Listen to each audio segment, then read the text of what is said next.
Hello, thanks for joining us today. Today I'm joined by Penny Rafferty, who is the Head of Sustainability at Tourism Australia. Penny will be discussing the work to reframe and advocate sustainability and sustainable tourism in terms of the environment and regional economies. Thank you for joining us today, Penny. Can you please tell us a little bit about yourself and the work that you do? Sure. Thank you very much for having me, Karen. So the work I do is very much about building a voice of advocacy for our tourism operators and our industry, for the operators that are very clearly having positive impact on a multiple set of stakeholders, from the environment that they operate in, the community that they live in and work in, and the surrounding communities, but also the impact that they have on the local culture, so that what they do has positive impact and really defines what is uniquely Australian and sustainably Australian. The work is, of course, with Tourism Australia, it's a two-pronged approach. So if we are a marketing voice for the country. We don't own the product, but we are sort of, I guess, chief storyteller, if for want of a better word. We also, the other part of my work is the behind the scenes, which every business does if they're going to work in this space, which is, are we walking the walk as well as talking the talk? So there's some business of the business work, but primarily it is about embedding consideration of sustainability into all of our messaging and championing and elevating the industry operators in tourism that are doing it well. Excellent. And in terms of sustainability, what does that really mean in context of the tourism industry specifically?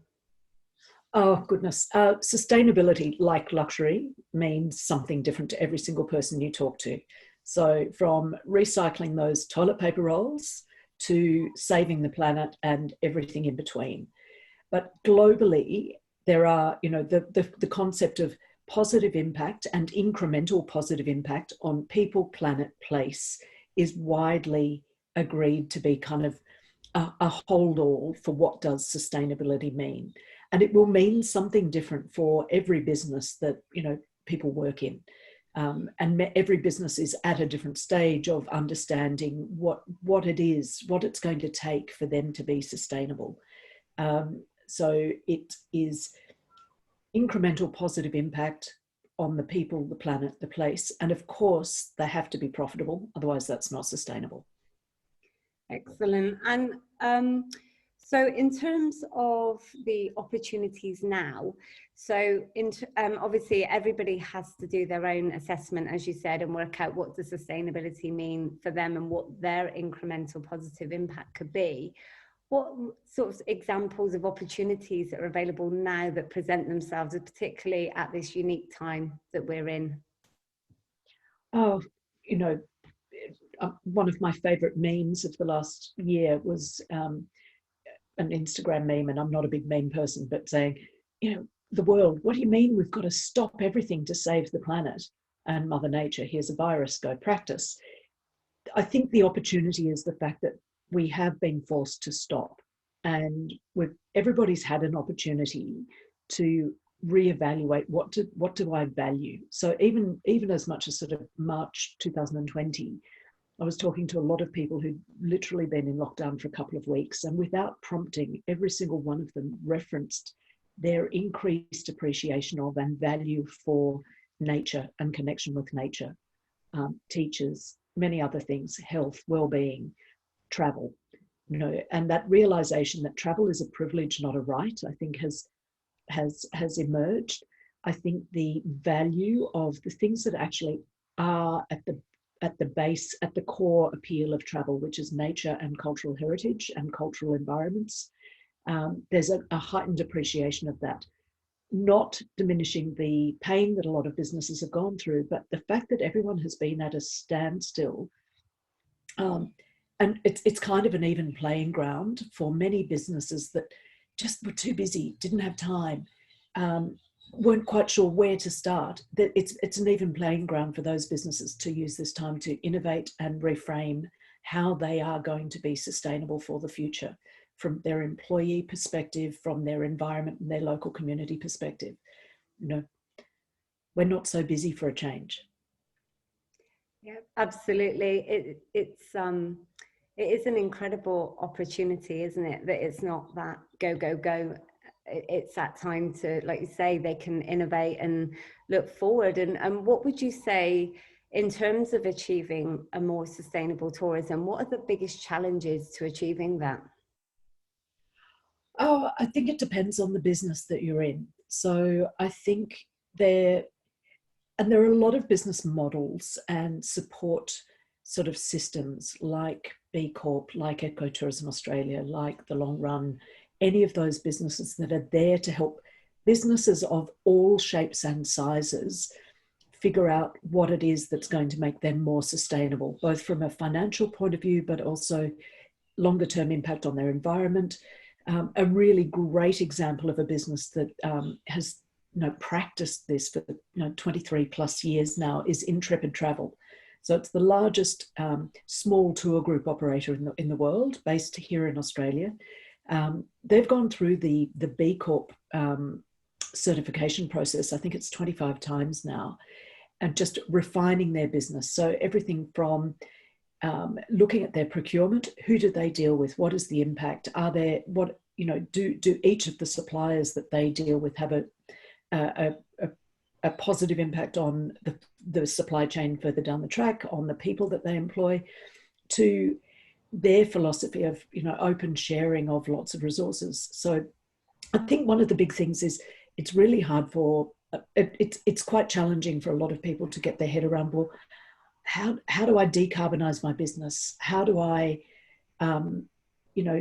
tighten my business or adapt my business so that I can account for and measure multiple stakeholder impacts, not just measure the bottom line. So, everyone's heard of the triple bottom line or the quadruple bottom line. It really is, it's about, it's almost a mindset shift, really. It is about going, right, profitability is essential, but what are the other impacts and how do I measure that as part of the success of my business? Are my employees happy, well paid? Is the majority of the money that I bring into the business to then pay out, is the majority of that staying in this local region and environment and community that I depend on for my business? Is the waste out of my business impacting negatively on the environment that is arguably the appeal for my business? A lot of hidden sort of benefits and positive and negative balances that can be really quite easily reviewed, but it takes a bit of a mindset shift to go, that's how I'm going to measure the success of my business. Excellent. And I would imagine that examples like Intrepid Travel that you mentioned are really good case studies and places for learning, really, where that you can examine and look at good examples of practice. Absolutely. And I know a few people who have worked with Intrepid in the past, and one of the benefits of doing this is you end up with this incredible staff loyalty, this wonderful culture, and people want to work for you because they feel good about doing good. And, travel and tourism is an amazing industry to work in, but the businesses that actually have that positive impact, that flows through to the employees, the staff as well. Excellent. And with regards to the main stakeholders, obviously staff are a big one.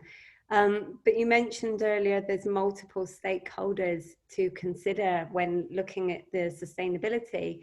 Who are these main stakeholders in overcoming challenges, and how can they make a difference to the organisation or business? Listen, it depends what business you're in. And I call it the stakeholder galaxy. For some businesses, it's really quite simple. It is the physical environment that you operate in. It is the people both within the business, but also impacted, touched by the business. So your supply chain. It is the customer. Absolutely. It is your guest. And, many people would have heard me say this before, the word tourist, I have a problem with, because it really depersonalizes the industry that we are in, what we do. So, a simple way of engaging more deeply with people, especially now, because our travellers really do want to engage more deeply, is to absolutely talk about them as visitors and guests. There's a tonal shift in that, not just as a number.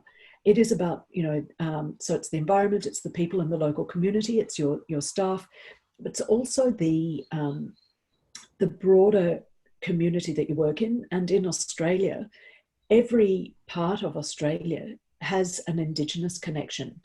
So one of the really simple things that we can do as businesses is acknowledge that. And it's not, I think there's a maturity now that people understand that it is actually about acknowledgement and respect. And there's so much we can learn from our local Indigenous people.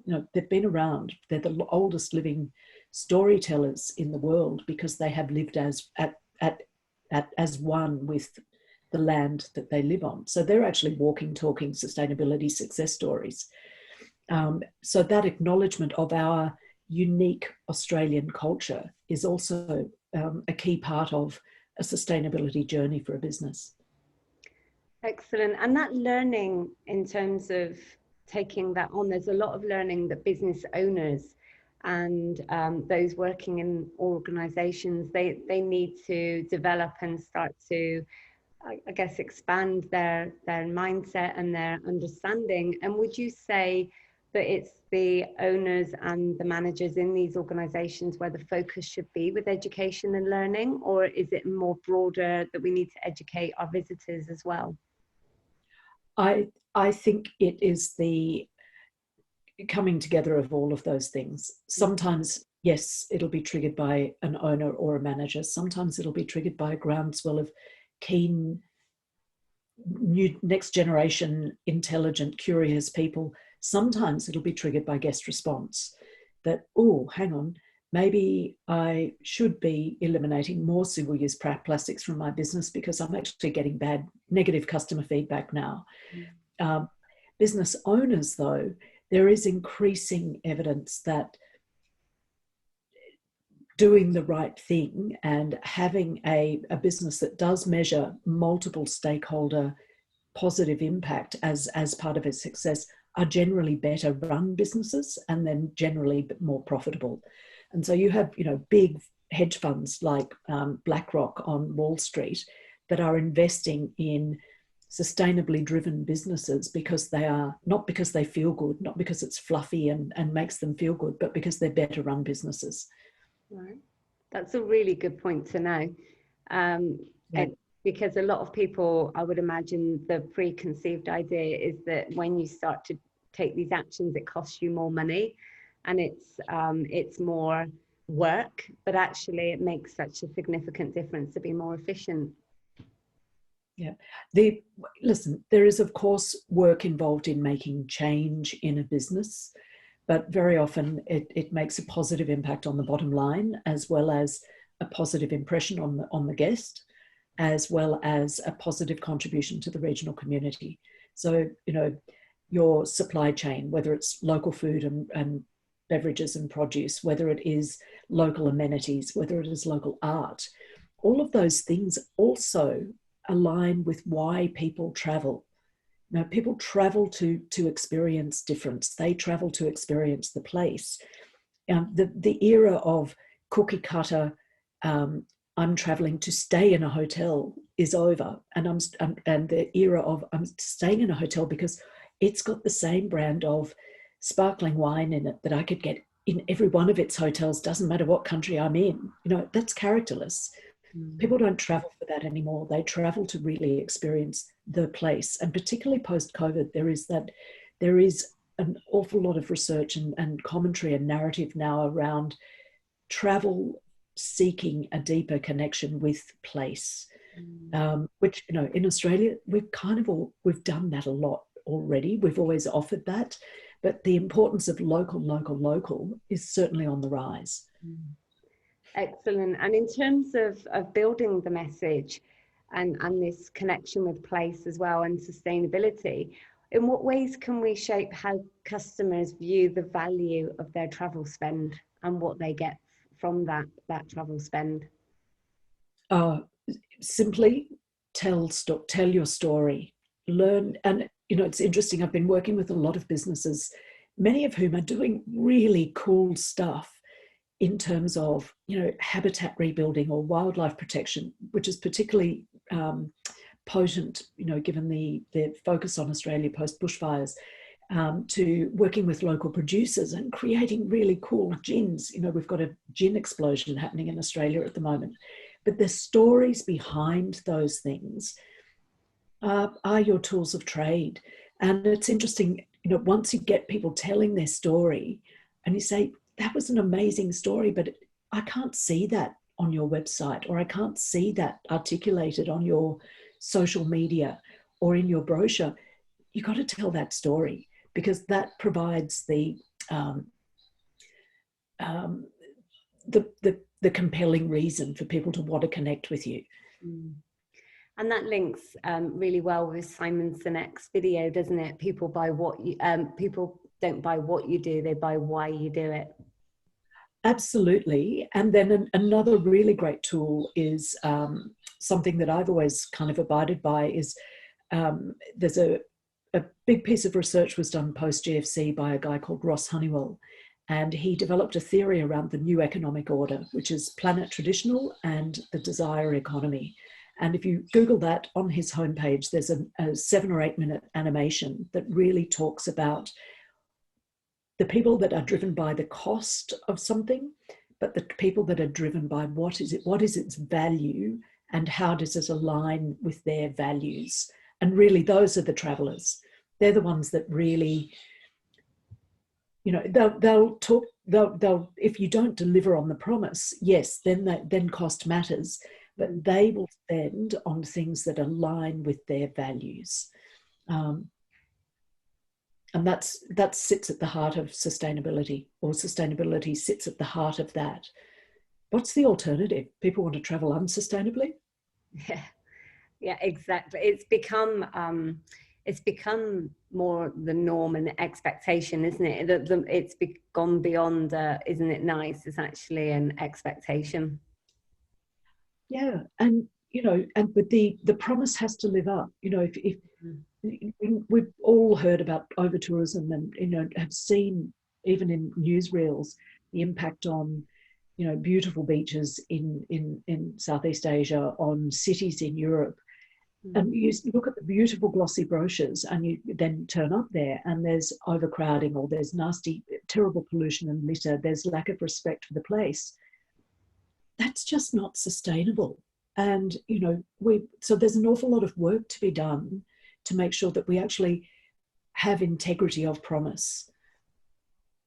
Absolutely. And with that, and with your role, you have such a big role that you have to work within. What would you say are the biggest challenges for you in the role that you do? It must be like so widespread what you have to achieve. Certainly time, and you know, I'm not necessarily very patient, but the biggest challenge and opportunity is that this is not a bolt-on, this is not an add-on or a separate silo of thinking for Tourism Australia. It's a fundamental. So one of the first little steps was actually getting that acceptance that this has to be an all-of-organisation approach. The knowledge can't sit with just one person, and that's the same with any business. The knowledge and the understanding that this is a consideration in everything that we do has to be across the organisation. So yes, the challenge was to start to infuse that, but it's also the opportunity, because then it means it's not one person kind of the keeper of all things sustainability. It's not, you know, it's not like doing the accounts, or it's not like doing the purchasing. This is something that impacts on every aspect of a business. So making sure that every member of staff, from the board to the post boy, understands that, hey, how do I make this a consideration in my activity? How do I then actually make it ingrain it into our decision-making processes and our policies and our standard operating procedures, not as a drum banging exercise, but how do I make it a consideration? Have we considered our bold vision statement for the future in terms of the day-to-day SOPs and procedures and activities that every single person on the team does. That's brilliant. So it's not just embedded, it's embedded in the culture, but it's embedded in everything that you do. And it's really easy, I think, for certain organizations to sometimes have those value statements that aren't then followed through. But like you say, if it's considered in every aspect of decision making, automatically it becomes an everyday occurrence, and it actually starts to permeate through the whole organization. Absolutely. And a very wise, very young, fabulous colleague of mine in Victoria gave me a phrase that I use regularly, and it reverts to the storytelling, but it also refers to this sort of infusion across a business.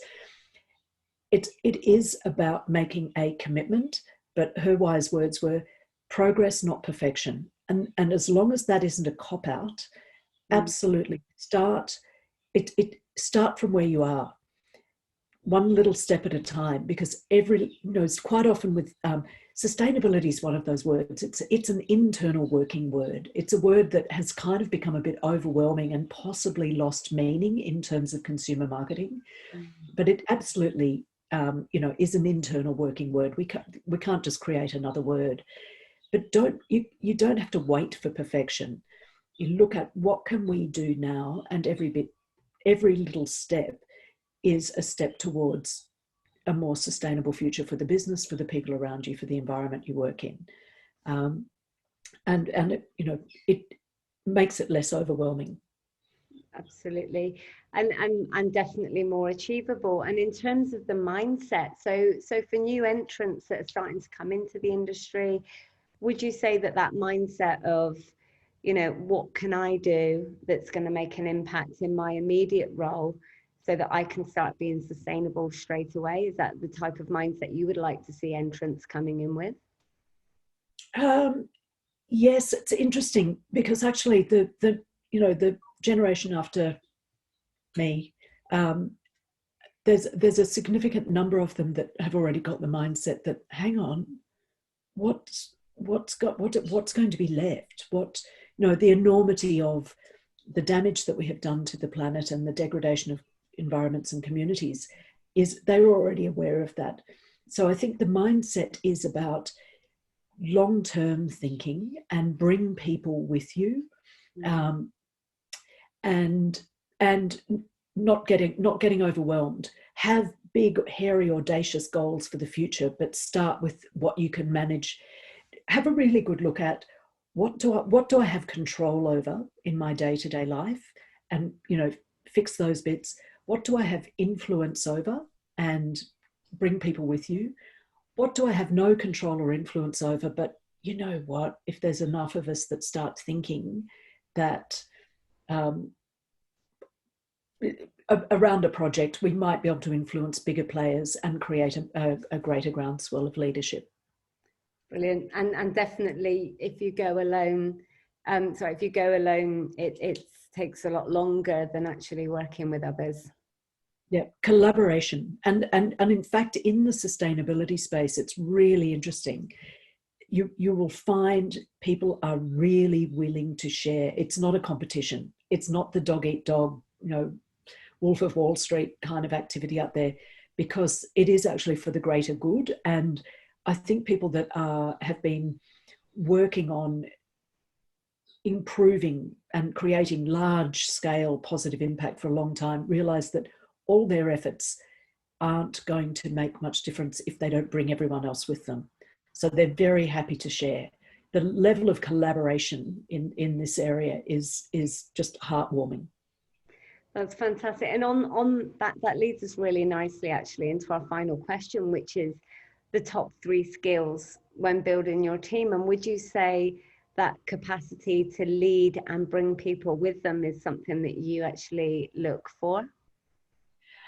Absolutely. So it's that balance between curiosity and collaboration is what is sort of one of those little dynamics. I can't look at single skills. I always look at sort of skills that are complementary but create a a productive tension in say a meeting room.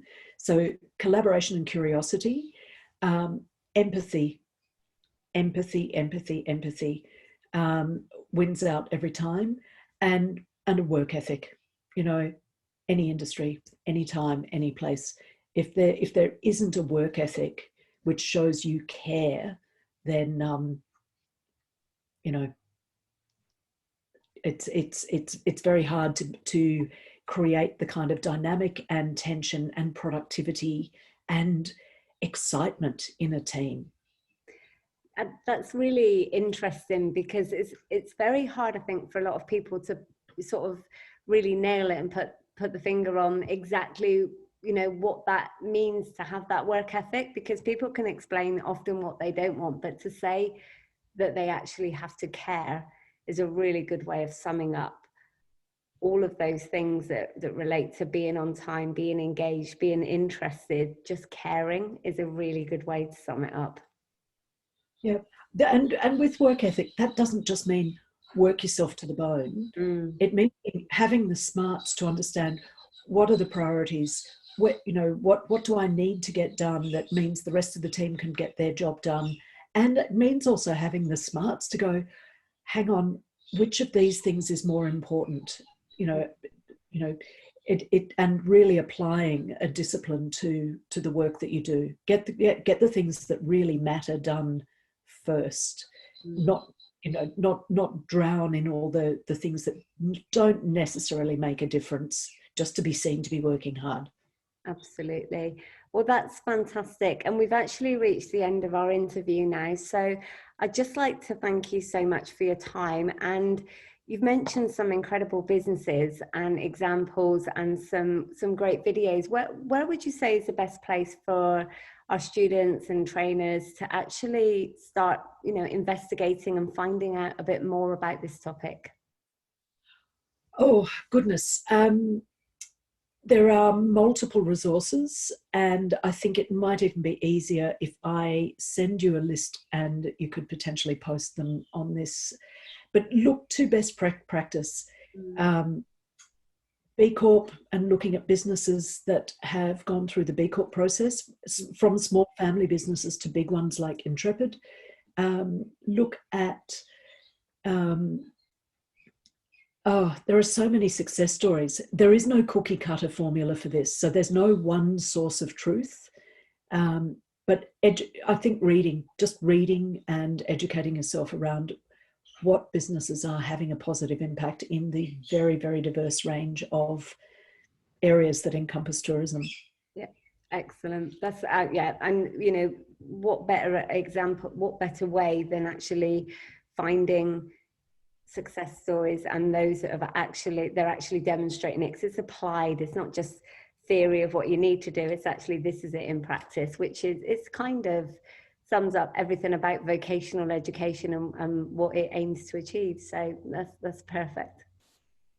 Wonderful. Thank you, Karen. Lovely. Thank you so much again for your time and your insights. It's really appreciated. My absolute pleasure. Good luck, everyone.